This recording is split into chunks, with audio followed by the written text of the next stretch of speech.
سلام. برای نصب نرم افزار مکس کیدی 10 میام رو پوشه خود این نرم افزار، رو اپلیکیشن مکس کیدی 10 راست کلیک میکنیم، ران از ادمنستریتور رو میزنیم، اوکی، توافقمون اعلام میکنیم، یه اسم بالا دلخواه می نویسیم، پایین هم یه اسم کمپانی به دلخواه می نویسیم، next. دقت کنید میره تو پوشه پروگرام فایل در درایو سی.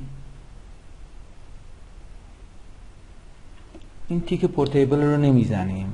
تیک پورتیبل رو وقتی میزنیم که قرار باشه این نرم افزار رو به صورت قابل حمل نصب کنیم، مثلا روی یه فلش نصب کنیم و هر جا خواستیم با خودمون ببریم، یا توی درایو دی یا ای یا سی نصب کنیم، بعد بتونیم کل پوشش رو کپی بکنیم روی فلش، بعد ببریم تو هر کامپیوتر دیگری توسط اون فلش برنامه‌مون رو اجرا بکنیم بدون اینکه نیاز به نصب داشته باشیم.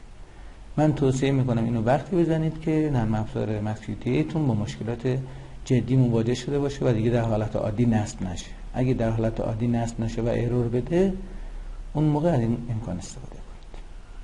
نکست رو میزنیم.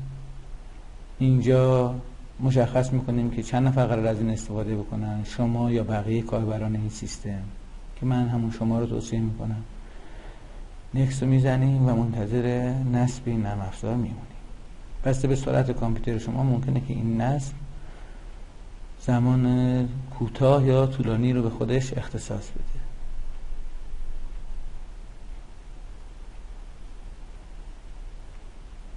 خب اونجا پیام کامپلیت میاد، نکست میزنیم، بعد کلوز رو میزنیم.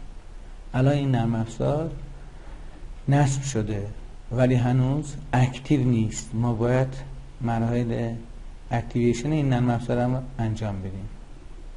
بنابراین روی آیکون نرم افزار مکس کیدی دوبار کلیک میکنیم که تو دسکتاپ ما در اینجا دو راه بیشتر نداریم، یا میتونیم نسخه سیروزش رو برداریم یا اینکه بیایم آنلوکش بکنیم، یعنی سریال نامبر رو وارد کنیم. رو MPSI 10 کلیک میکنیم، آنلوک رو میزنیم.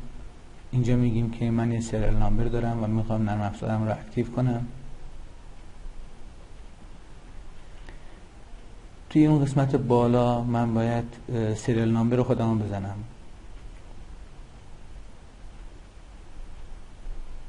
توی پوشه مکس کیدی یه فایل سریال هست، روش دبل کلیک میکنم. خب توی این قسمت اون سریال نامبری که برای سینگل یوزر هست اونو برمیدارم،